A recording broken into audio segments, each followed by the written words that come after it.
There are many different aspects to good internet marketing, which include SEO, press releases, social media marketing, influencer marketing, and more. Once upon a time, internet marketing could mean simply picking one of these facets, such as SEO, and then trying to spam it until a site got to the top of Google and started getting thousands of views. Today, though, this method just doesn't work and, in fact, is much more likely to get you penalized by Google. Today, the only way to succeed online is by delivering quality, and the best way to do that is by updating your blog regularly. This is the central tenet of content marketing, and as you'll see, content marketing can provide the backbone of your entire digital marketing strategy. So, just what is content marketing? Well, essentially, content marketing means that you're going to promote your website via content, and you're going to use this to bring more people to your website and get them to engage with your brand. People are not going to visit your website or blog out of the goodness of their heart. They will go there because they're looking for something, and that something will normally be content. People use the web to find information, for entertainment or for news, all of which means content. Your core strategy is going to be publishing content on a blog regularly and using this as a way to gradually bring in more and more visitors. Eventually, this should allow you to establish trust and authority within your niche and build up a big following of regular readers who want to find your content. Your content is also what you're going to use to succeed in the various other types of internet marketing. Over the next few videos, you'll see how content is essential for SEO as well as for social media. And that's because content is what people are searching for on Google, and it's what you will mainly share on social media. But the aim is not to bring people to your site in the short term to make sales. Rather, your aim is to get people to subscribe to your site, to bookmark it, and to read it regularly.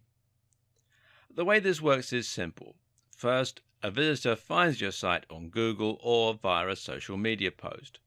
The article looks and sounds interesting. They read it and hopefully they have a good experience.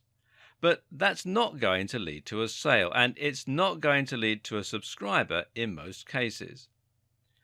Rather, they will just make a mental note that your site was reliable and interesting, and so if they see a post from you again on their travels, they will be more likely to read it next time. It's important that your branding and web design is strong, and this will ensure that they recognize the fact that they're returning to a website that they've already been to once before.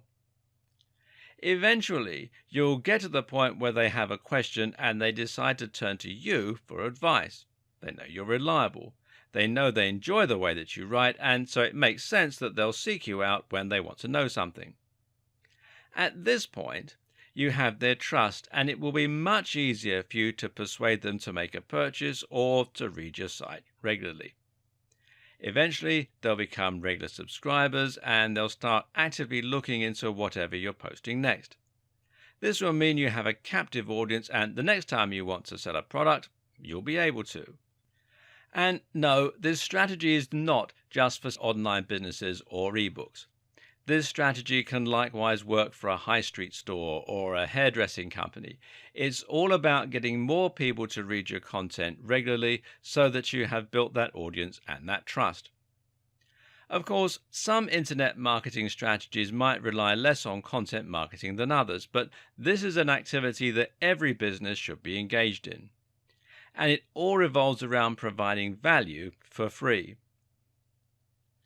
That may sound great, but the next question is, how are you going to go about doing this? How do you go about adding content to your site that is so exciting that people will want to read your site on a daily basis, especially if you aren't a writer naturally? Well, the first thing is to understand the type of content that gets read and the type of content that gets shared.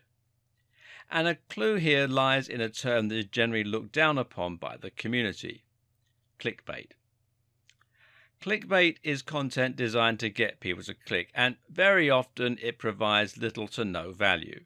You'll probably have seen this type of content on Facebook, and these are posts with titles like, "You'll never believe what happens next," or "Top 10 X, number 7 will shock you." These titles get people to click by leveraging the power of curiosity. The titles are purposefully vague while also being emotionally charged, by telling you that you'll be shocked or outraged in some way. To look at, the articles appear to offer something completely new, unexpected, and shocking.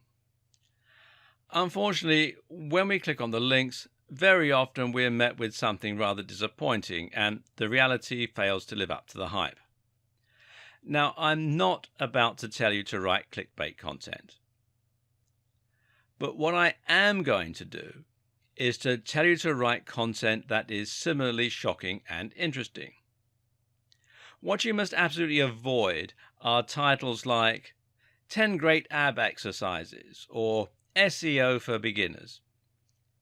These titles are contrived. We've all heard similar things countless times before, and they just fail to stand out or to look exciting. Your aim is to write something as intriguing and as shocking as a clickbait title, but then to actually deliver on the promise by making sure that the reality is every bit as impressive as what you were promising in the title. So instead of 10 great ab exercises, how about what happens if you do 100 sit-ups every night? Or anatomy of your abs, the ab muscles you didn't know you had and how to train them. Instead of SEO for beginners, how about the psychological impact of making $dollar online, or how I make $200 a day from a site I built last year? These titles are inherently more interesting because they're different, because they have a human element, and because they promise real value. If you use those kinds of titles, you'll get clicks, especially if you post them to the right forums. And if you deliver great value within your content, people will eventually start seeking you out for more unique and exciting stories. Oh, and stories is a very key word here. People love stories.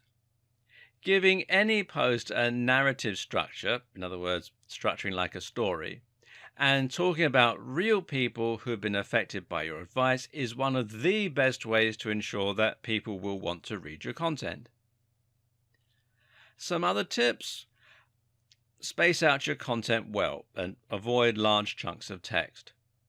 Use lots of highly descriptive headings that will inform your readers as to what each chapter is about. Use a nice big font. Decorate your content with attractive images.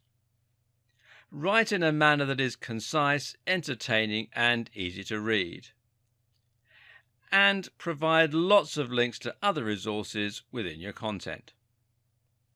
From there, it's simply a matter of posting consistently, and I mean at least once a week, ideally more, and keeping the quality high. The length of each post doesn't matter as much, but occasionally posting long-form posts, that I mean 800 words plus, will stand you in good stead with Google and help you to provide even more content to your visitors. But what if you don't know how to write? What if English isn't your first language? In that case, you need to consider hiring a writer. There are lots of writers online, and they charge anywhere from $1 per 100 words to $10 per 100 words. You don't need to spend that much, but it's highly recommended that you avoid the very cheapest writers. Anything under $1.50 is risky, and that you pay for better quality content. This is an important investment, as you won't be able to build trust and find regular readers if your content is written in pidgin English.